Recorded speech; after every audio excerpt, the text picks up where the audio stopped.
Podcastidae, la familia de podcast de ciencia, medio ambiente y naturaleza, te ofrece este programa. Esto es Oikos, un podcast de comunicación y divulgación científica en el ámbito de la ecología. Programa 31. ¡Comenzamos!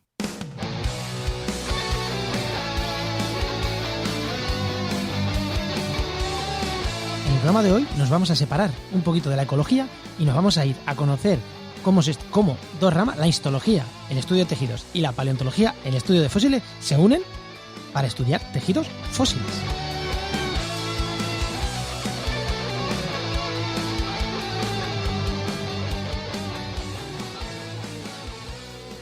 Buenas, soy Juan María Arenas, ya sabéis, comunicador, divulgador científico, doctor en ecología y director de Oikos, de este programa.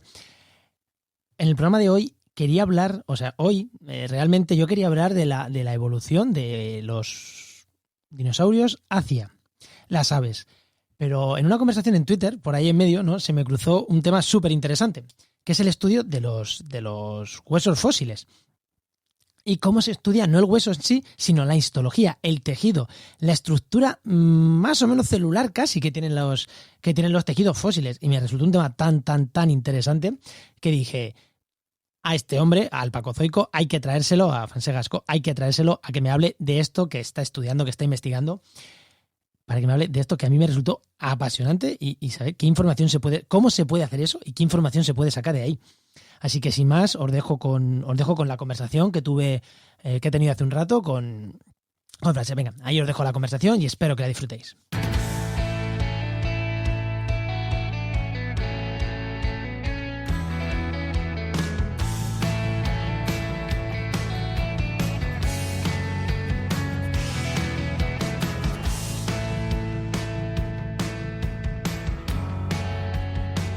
Hoy me acompaña, como ya os he dicho, Francesc Gascó, que es biólogo, paleontólogo, seguro que mucha gente lo conoce de redes sociales como el Pacozoico, que no me salía, y trabaja en el grupo, investiga en el grupo de biología evolutiva de la UNED y es principalmente divulgador científico. Buenas, Francesc. Muy buenas, me encanta estar aquí, muchas gracias. Oye, gracias por esta presentación tan chula, te lo has currado. Bueno, es lo que eres. No, ha sido directo, ha sido perfecto. Ya con los programas ya voy aprendiendo a hacer presentaciones cortitas. Y al pie. ¿Qué me he dejado de la presentación? ¿Me he dejado algo así que digas, uy, no has dicho que yo qué sé, que tengo un... No, yo creo que lo has asumido perfectamente. Me gusta seguir hablando de mi parte de investigación porque me gusta seguir en activo como investigador, pero me dedico principalmente a la divulgación científica, es mi trabajo, y ya no solo a nivel de dar yo charlas o hablar yo en los vídeos o hablar yo en un podcast, sino en el hecho de estar también creando contenidos para divulgación científica. Hago un montón de ilustraciones para contenidos expositivos o de exposiciones y demás, con lo cual, al final todo, por mucho que me puedo poner a hacer una ristra de cosas que hago para hacer mis piruetas y poder pagar mis facturas, en realidad todo se puede abarcar, todo se puede englobar en divulgación científica. Así que ha sido la manera más concisa de poder expresarlo. Ha sido perfecto. Así estamos varios, haciendo piruetas, ¿no? Eso es. Bueno, pero hoy, aunque esto nació en una conversación de Twitter buscando gente que me hablara de otros temas, alguien te citó por medio para hablar de otro tema, pero me pareció chulísimo cuando vi alguno de tus vídeos, porque yo te conocía, pero no sabía exactamente a qué te dedicaba, pues te tenía por ahí localizado por Twitter y poco más. No soy muy de YouTube, tengo que decirlo. Y vi el vídeo de que contabas lo que investigabas o lo que habías estado investigando, lo que hacías tu tesis, y me llamó muchísimo la atención porque te dedicas o investigas en tejidos fósiles. Sí, así es. Es lo que llamamos paleohistología. La histología es el estudio de los tejidos, pues la paleo delante y arreando. Sí, la gente se suele sorprender mucho porque la histología como tal es una disciplina totalmente biológica en la que se estudian tejidos vivos. Claro, yo flipé, yo biólogo, flipé, claro. Y además, luego vi que eras biólogo tú también y dije, bueno, por ahí algo... Claro, pero yo flipé, o sea, ¿cómo narices se estudia un tejido? Porque estábamos hablando que antes de micro, que tú estudias tejidos duros, ¿no? Tejidos óseos principalmente, exacto. Aunque también se estudian tejidos blandos y en eso vamos a entrar después. ¿Cómo se investiga tejidos óseos? ¿Cómo se investiga el hueso de un fósil? Pues mira, la gente suele tener la imagen de que los huesos fósiles por así decirlo, por decirlo de alguna manera muy gráfica, la gente suele tener la idea de que los huesos fósiles son una especie de molde en piedra de lo que fue antaño el hueso orgánico.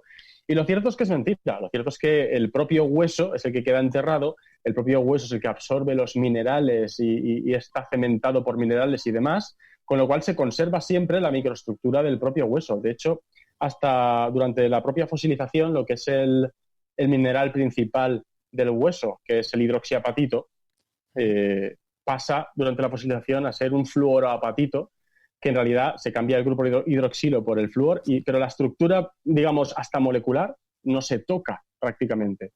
Entonces, microscópicamente, a nivel tisular o a nivel casi celular, en realidad la estructura del hueso permanece, con suerte, inalterada. ¿Y qué significa? Que podemos observarlo. Pero claro, no es lo mismo, tú lo sabrás, Sí, no es lo mismo observar un tejido vivo que se corta mucho más fácilmente. Claro, y que claro, primero que no es tan duro y se puede cortar fácilmente, pero un hueso fosilizado, por el propio hecho de ser fósil, es mucho más duro, tiene una dureza de roca. Eso por un lado. Y por otro, que cualquier tejido vivo, en cuanto lo cortas finito, es transparente, como cuando vas a comprar jamón y te lo lonchean tanto que dices, ¿a qué puedo usarlo de transparencia, no? El jamón es un tejido vivo, ¿no? Pues lo mismo. ¿Tú puedes llegar a lonchear un hueso de dinosaurio para que sea visible?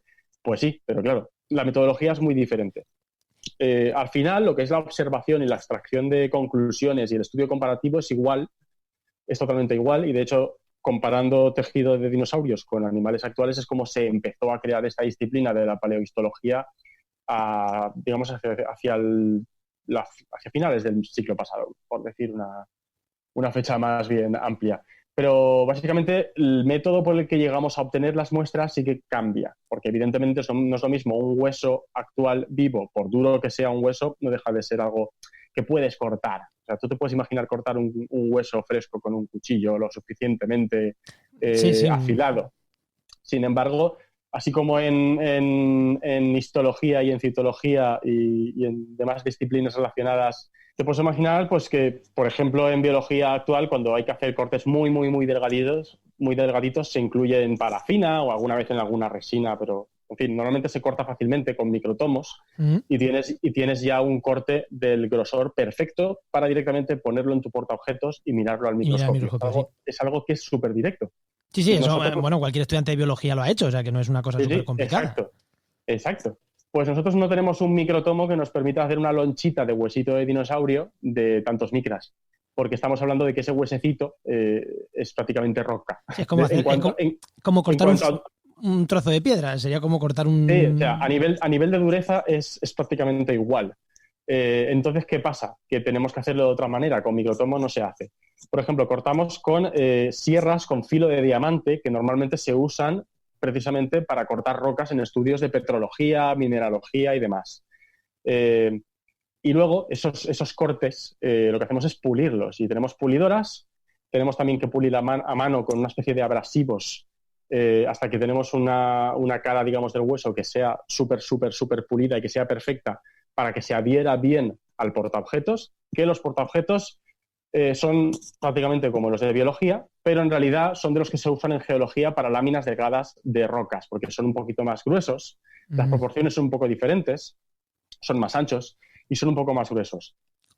Y básicamente una vez pegas tu trocito de hueso de dinosaurio bien pulido por una cara, una vez lo tienes pegado al portaobjetos, le das la vueltecita y o cortas otra vez o sigues puliendo hasta que te comes todo. O sea, tienes que ir puliendo básicamente al principio con pulidora, pero luego a mano, salvo que tengas un laboratorio punterísimo que tiene ya una máquina que te lo rebaja, pero que creo que habrá 2 en todo el mundo, tenemos que rebajar a mano con carborundos y con abrasivos hasta llegar al grosor perfecto para el microscopio. Eso significa que los que hacemos histología desde el laboratorio tenemos el microscopio, tenemos nuestro espacio de trabajo con los abrasivos y vamos puliendo, lavamos y miramos al microscopio. ¿Se ve lo que quiero? Aún no. Pues sigo puliendo un buen rato.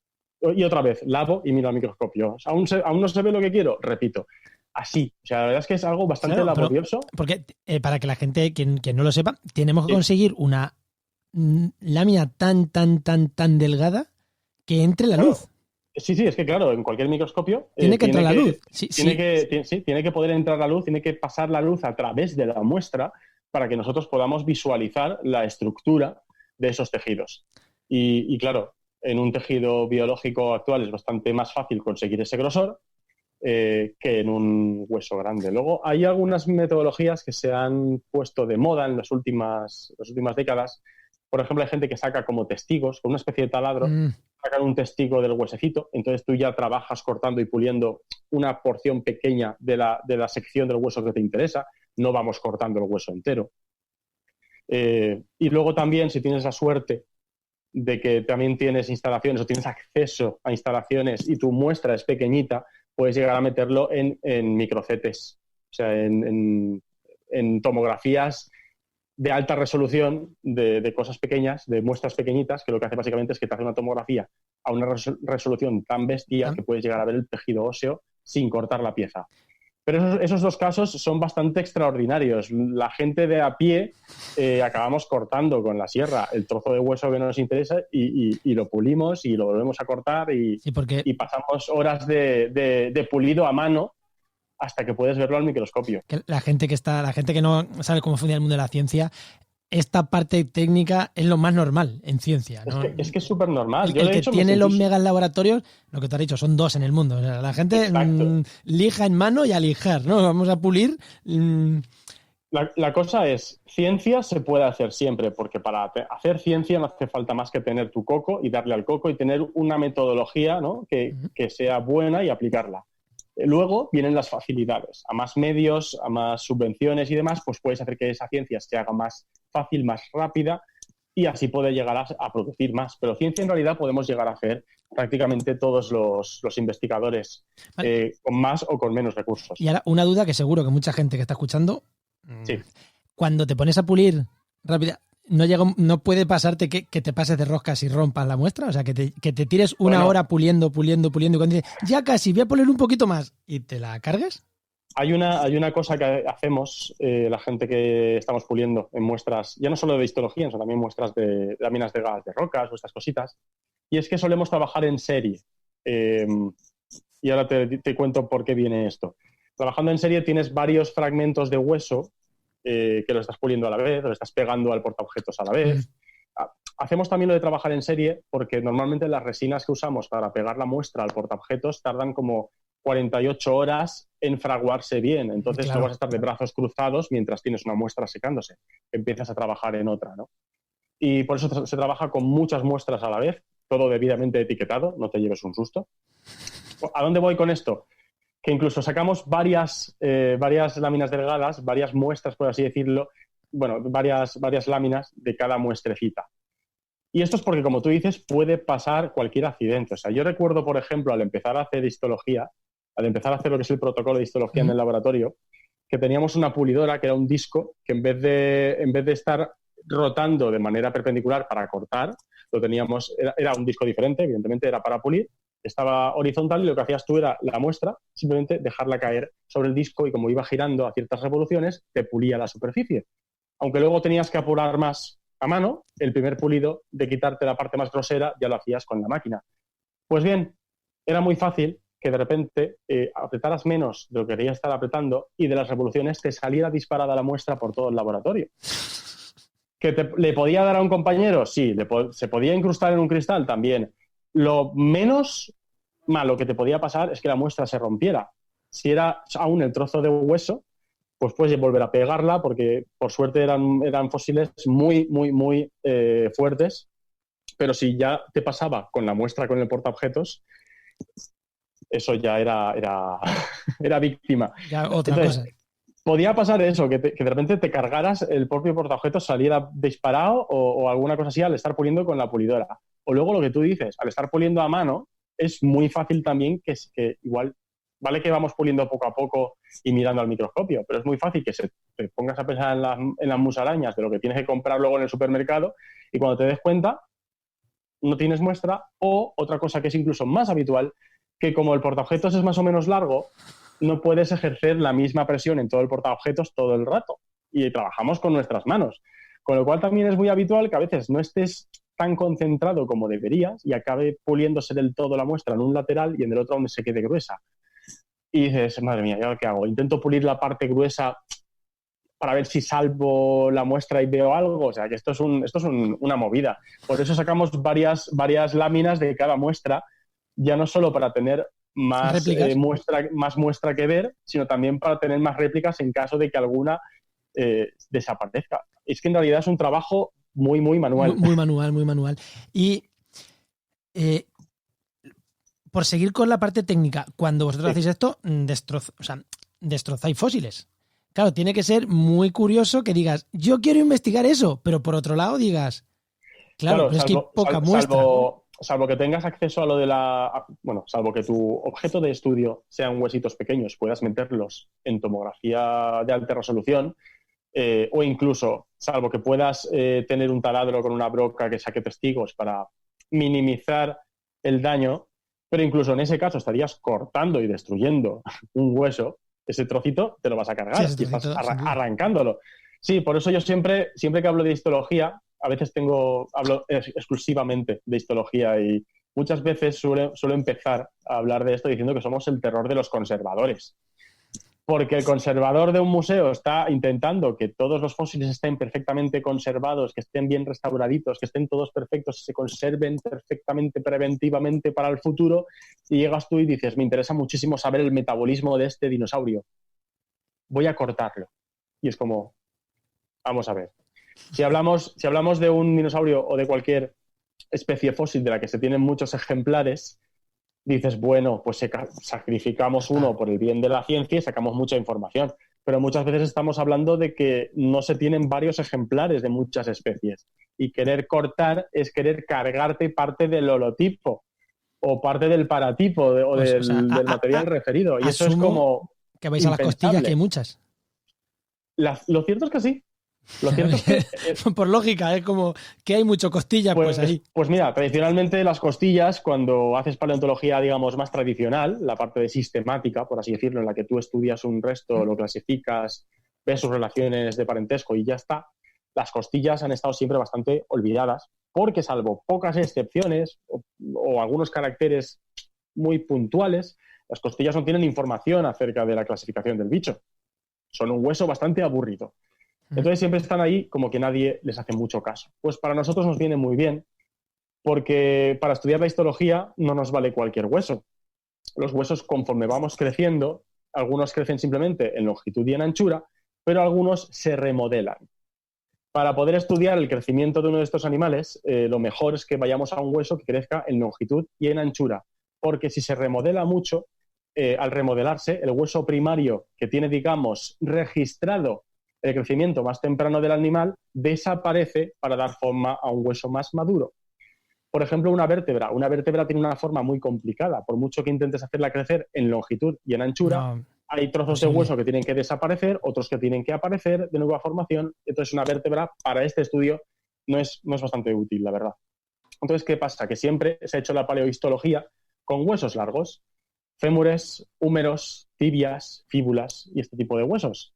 Y está muy bien, pero también es verdad que en dinosaurios u otros fósiles en los que no tenemos muchos ejemplares, el único fémur que tienes o el único húmero que tienes o la única tibia, tener que cortarla o incluso sacarle un testigo, una especie de cilindrito de huesos, como, madre mía, qué lástima, ¿no? Qué dolor. Pero ¿qué pasa? Que creo que fue hace una década, salió un trabajo en el que se había hecho una prueba en unas costillas de un dinosaurio saurópodo, de los de cuello largo. Y la prueba era maravillosa, porque básicamente las costillas crecen igual que un hueso largo, siempre que sepas dónde cortar. Las costillitas originales del bicho pequeño crecen en longitud, pero siempre más o menos, principalmente hacia la misma longitud. Digamos que de la parte interna del bicho hacia afuera van haciéndose más largas. Van creciendo de manera que se añade hueso, de manera así acrecional. Y luego también van creciendo en la anchura, por supuesto, porque se van haciendo más anchas conforme el bicho crece. Pero ¿sabiendo dónde? Exacto, sabiendo qué tienes que cortar de la parte más cercana a las vértebras, que es donde está registrado más tejido antiguo del bicho, puedes tener un registro incluso mejor que el de los huesos largos. Porque ¿qué le pasa a un animal en los huesos largos? Que los usa para moverse, para su locomoción. Y eso hace que acaben teniendo más microfracturas, que acaben sufriendo más estrés mecánico y que se acaben remodelando. Los Sí, huesos, nuestros huesos acaban también remodelados. En cuanto somos ya más adultos, nuestro hueso, lo que es el córtex del hueso, empieza a estar más remodelado que en un individuo más joven. Entonces, sabiendo que un hueso largo es bueno para histología, pero que tiende a desaparecer por remodelación cuando el bicho ya es muy viejo, tenemos las costillas que no sufren tanta remodelación. O sea que... Pueden sufrir estrés mecánico del bicho, pero no es lo mismo que soportar todo el peso del animal al andar o correr. Y eso pues, nos salva de esa pérdida de registro y nos ayuda a tener un registro de crecimiento bastante bueno. Se unen, como dicen en mi pueblo, se han juntado el pan con las ganas de comer. Totalmente, Sí. la verdad es que... Y entonces, claro, tú llegas y dices, quiero cortar esa costilla, y normalmente te dirán, bueno, vale. Tengo más. Te pueden poner problemas porque no deja de ser parte del ejemplar, igual es un ejemplar único, pero una costilla siempre duele mucho menos que un hueso de una pata. Sí, sin duda. Y ahora, por ir, ya hemos dicho cómo estudiáis y en un momento dado has dicho el metabolismo, claro. ¿Qué se puede saber, o sea, o qué sentido tiene o por qué se estudian pues, los tejidos o el metabolismo? ¿Qué información me puede aportar conocer la estructura de una costilla? Aparte de saber de cómo se hacían los huesos, pero que yo creo que no haya cambiado mucho de cómo se construye un hueso en los dinosaurios actual, que igual me dices, ha cambiado como la noche al día. No es que haya cambiado en el sentido temporal, pero la pregunta era si había cambios a nivel, digamos, de parentesco, a nivel de relaciones evolutivas. Los dinosaurios, en cuanto se descubrieron, como se clasificaron como reptiles, se les dio por hecho que tenían un metabolismo de reptil, lento, animales súper poco ágiles, por así decirlo. La típica imagen o paradigma del dinosaurio tonto que va arrastrando la cola, que se mueve lentamente, que está condenado a extinguirse, ¿no? Esta imagen choca mucho con el descubrimiento de algunos dinosaurios mucho más gráciles, como la familia de los raptores y demás, y más o menos por el mismo tiempo fue también cuando empezaron estos estudios. Y la sorpresa fue esa, que se encontró un tipo de tejido que no cuadra con ser reptiles. Básicamente, los animales que tenemos un crecimiento rápido, y que tenemos un crecimiento rápido debido a un metabolismo alto y a lo que solemos llamar de manera común sangre caliente, nosotros mismos, por ejemplo. Este tipo de animales que tenemos un metabolismo alto, un crecimiento rápido y un metabolismo así de alto, ¿no? Básicamente tenemos un tipo concreto de hueso. Básicamente nuestro hueso cuando crece tiene dos etapas. Digamos que se crea una especie de maraña mucho más llena de huecos, mucho más esponjosa, que es como para que el hueso crezca rápidamente. Para que el niño pegue el estirón, los huesos tienen que crecer rápido. Y una manera de crecer muy rápido, yo siempre pongo el mismo ejemplo, a un niño le dices que este dibujo lo tiene que pintar en 1 minuto, ¿y cómo lo va a pintar? Dejando muchos huecos entre medias. Pues es lo mismo. El hueso crece rápidamente dejando huecos en medio. ¿Qué pasa? Que aquí no nos vale tener un hueso demasiado hueco si el bicho va a crecer, va a ganar masa y va a pesar, porque se puede quebrar, se puede romper y se lo zampan los depredadores. Entonces, ¿qué pasa? Que una vez ha pasado esta primera fase de un hueso muy fibroso, sin ninguna dirección de los cristalitos preferenciales, todo muy caótico y dejando muchos huecos, poco a poco en los huecos se va depositando otro tipo de hueso que ya crece más lento. Crece mucho más lento, mucho más laminar. Y entonces tú lo que ves son generaciones en las que ves una especie de red de un hueso fibroso dejando huecos. En ese hueco es por donde pasan los vasos sanguíneos. Y lo que ves luego es ese huesito mucho más denso y mucho más ordenadito que ha ido rellenando los huecos. Cuando tú ves estas generaciones con ese hueso mixto, sabes que estás viendo el hueso de un animal que tiene un crecimiento rápido y que incluso podríamos decir que tiene sangre caliente, porque es el tipo de hueso que tenemos los mamíferos y que tienen las aves. Y la sorpresa es que ese tipo de hueso aparece en los dinosaurios. Y ya no solo eso, sino que con suerte puedes llegar a contar este número de generaciones cuando hay parones anuales de crecimiento. También varía esta especie de patrón de crecimiento de este hueso mixto, que se llama fibrolamelar, por si a alguien le interesa el palabra. Este patrón de crecimiento también va cambiando con el tiempo.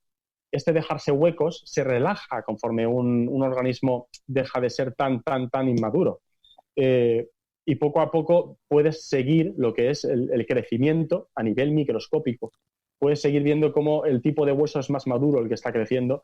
Puedes llegar a ver el punto en el que estaba dejando de crecer, porque hay menos hueso depositado entre cada parón anual. El crecimiento era mucho más pequeño cada año que pasaba. De manera que incluso hay gente que hace, contando las distancias entre estos anillos de crecimiento, por así decirlo, porque son como los de los árboles, llegan a poder hasta estimar más o menos la edad de la madurez sexual en la que el animal deja de invertir en crecimiento para invertir en reproducción.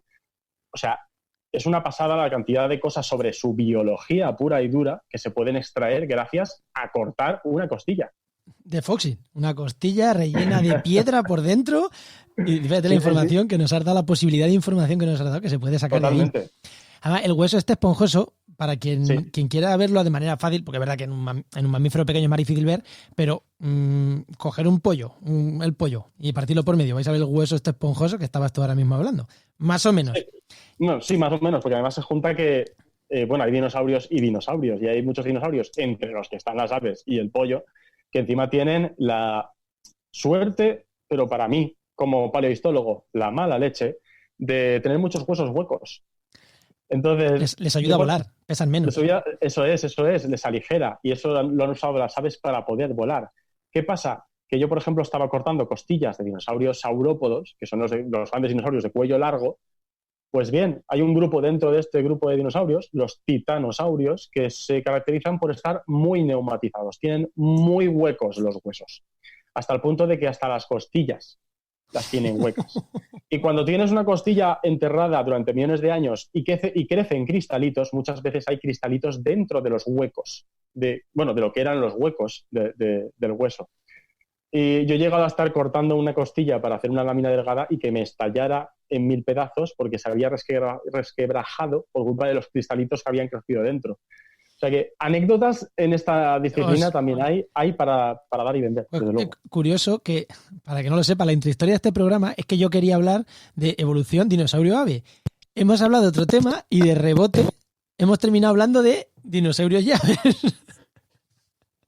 Al final, está la frase esta de Dostoevsky de que nada tiene sentido en la evolución, o sea, en biología si no es a la luz de la evolución, y en paleontología, al menos de dinosaurios o de vertebrados, es un poco lo mismo.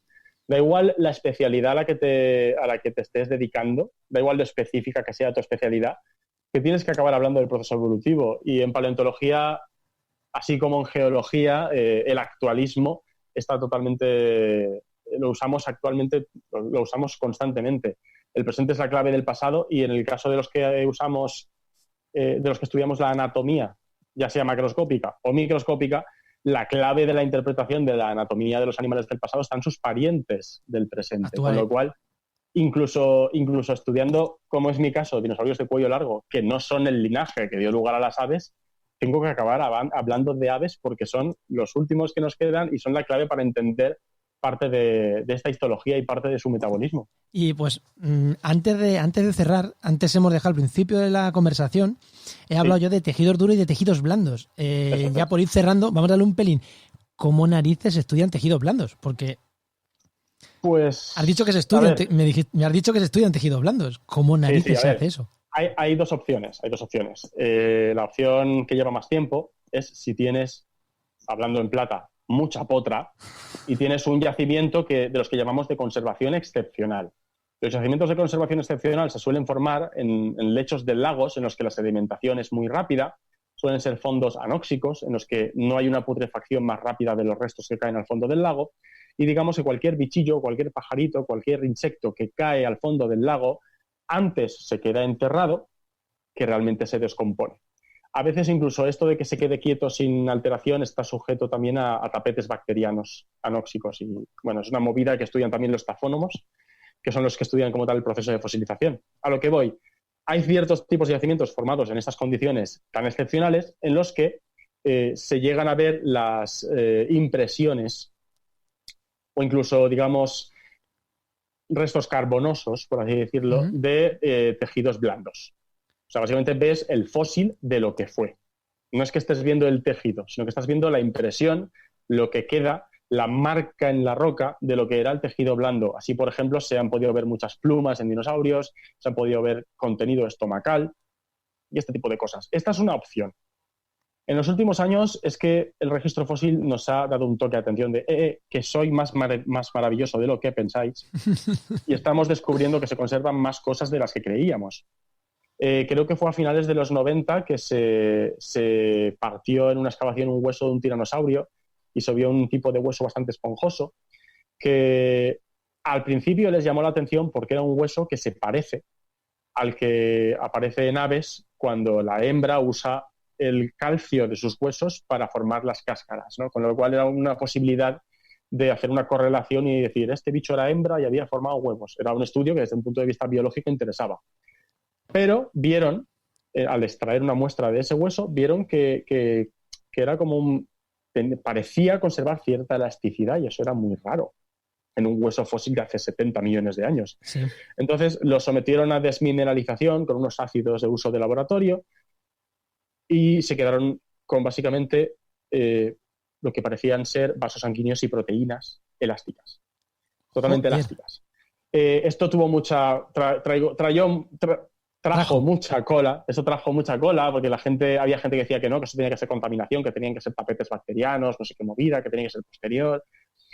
Hubo mucho debate, pero se han repetido los resultados con más muestras y con otros dinosaurios y con fósiles de otras edades y incluso se ha secuenciado los fragmentitos y se ha visto que son fragmentos de colágeno. No está el colágeno entero porque es una molécula bastante tocha para que aguante millones de años, pero hay fragmentos de colágeno, de proteína, que está ahí. Entonces, digamos que se está viendo que hay parte de los tejidos blandos que incluso puede llegar a conservar cierta reactividad química, por así decirlo, que puedes llegar a usar reactivos o tinciones y lo que queda del tejido reacciona. Porque, claro, nosotros, por ejemplo, en paleohistología no usamos tinciones porque el hueso está fosilizado sí, no hay que tintar nada. En principio no queda nada. En biología sí que se usan las tinciones para visualizar unos tejidos respecto a otros o unos tipos celulares respecto a otros. Sí, para quien no lo sepa, se utiliza una tinción y a lo mejor te pinta cierta proteína o te pinta... Exacto.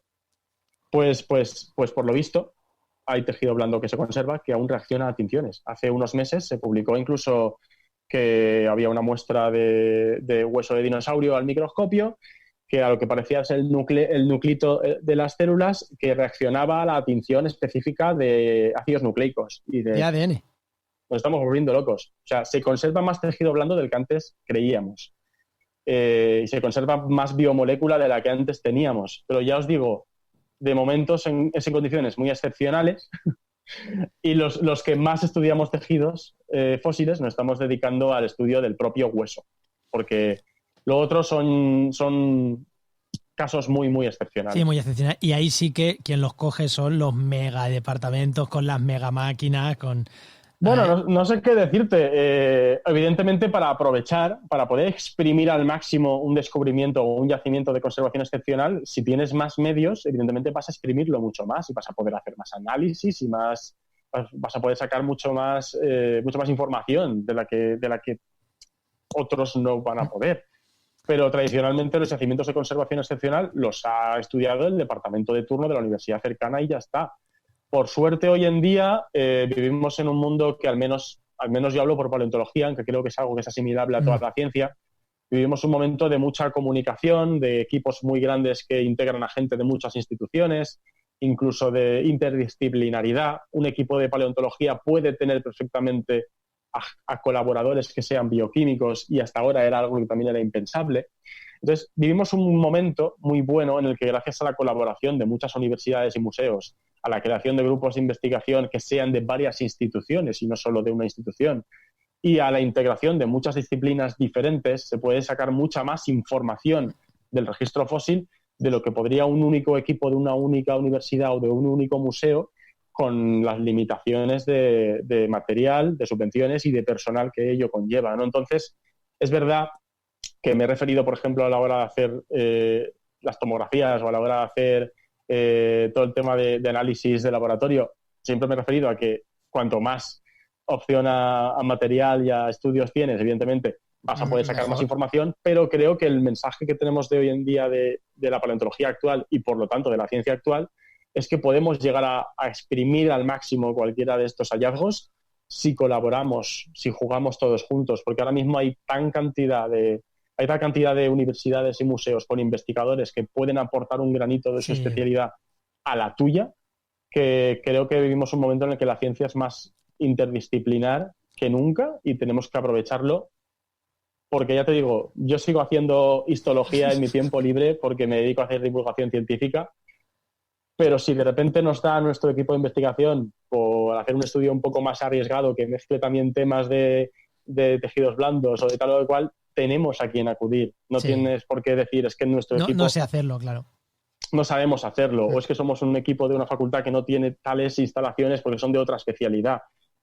La colaboración hoy en día es tan habitual en ciencia que en ese aspecto podemos, como siempre, salvar los problemas de presupuesto, por así decirlo, con ingenio y con buenos amigos, ¿no? Y pues antes de despedirnos, quiero hacer aquí también, en relación a lo que estás diciendo ahora mismo, y por unirlo aunque este programa es muy atemporal y se puede escuchar dentro de 3 años exactamente igual, por unirlo a la realidad actual del COVID, del virus, en paleontología, en muchas disciplinas, no se va a hacer rico el que encuentre la vacuna. Entonces es mucho más fácil colaborar que en las ramas biomédicas, que igual ahí el recelo es mayor porque igual me quitan una patente. Aquí, hombre, me pueden quitar un Nature, ya, pero el recelo es menor que en medicina, creo yo. Y nada, yo creo que con esto pues le vamos a poner ya el final a la conversación, que creo que ha estado súper interesante. Pero antes, como siempre, en momento spam, ¿no? ¿Dónde podemos encontrarte? Porque, sobre todo, cuando eres divulgador, claro. no es lo mismo. O sea, dinos, momento spam. ¿Dónde podemos encontrarte? ¿Qué es lo que haces? Y nada, pues eso, que la gente nos escuche. Vale, pues muchas gracias por esta oportunidad. Básicamente, estoy en todas las redes sociales, al menos en las mayoritarias. No me busquéis en TikTok haciendo cosas de dinosaurios porque no he logrado hacerlos bailar por ahora.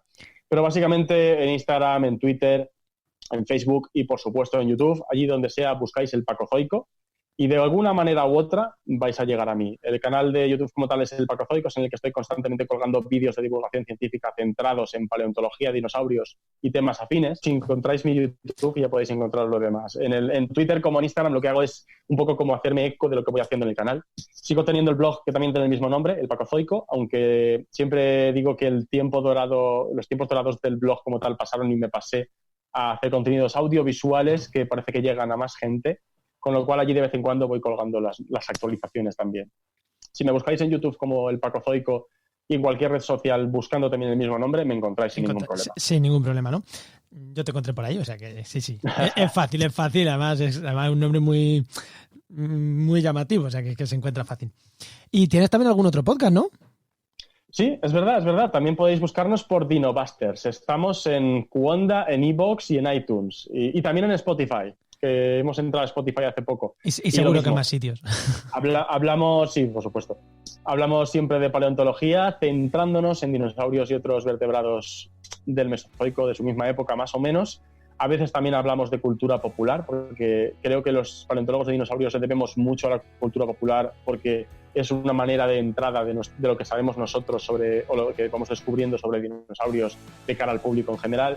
Y también porque, sinceramente, los tres que hacemos el podcast somos unos frikis de campeonato y nos gusta mucho hablar de cine, de cómics, de series y demás que incluya dinosaurios. Así que lo usamos sin ton ni son, una cosa u otra, siempre la usamos y la mezclamos constantemente porque así parece que queda más gracioso y más sabroso. Pues muchísimas gracias por haberte prestado a este ratito de conversación, y yo por lo menos lo disfruto un montón, seguro que los oyentes también, la gente que me está escuchando también lo ha disfrutado. Muchísimas gracias y hasta la próxima. Muchas gracias a ti, ha sido un placer estar aquí. Hasta luego.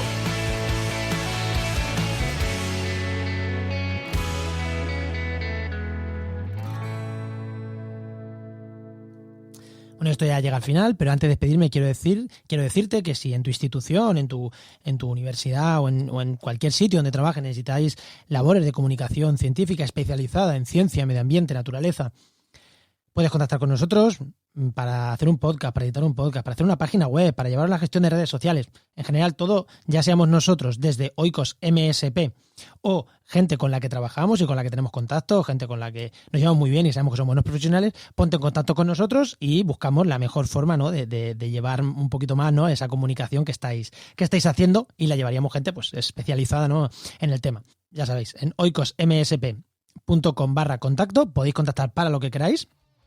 Recuerdo, oikosmsp.com. oikos.com/contacto. Y si queréis comentar conmigo a nivel personal cualquier cosa, pues ya sabéis, me tenéis como Juan María Arenas en todas las redes sociales, en Twitter, jmarenas_eco, pero Juan María Arenas, en principio os aparecen todas. Y ya nos dimos la chapa por hoy, me despido, hasta el siguiente programa de Oikos. Adiós.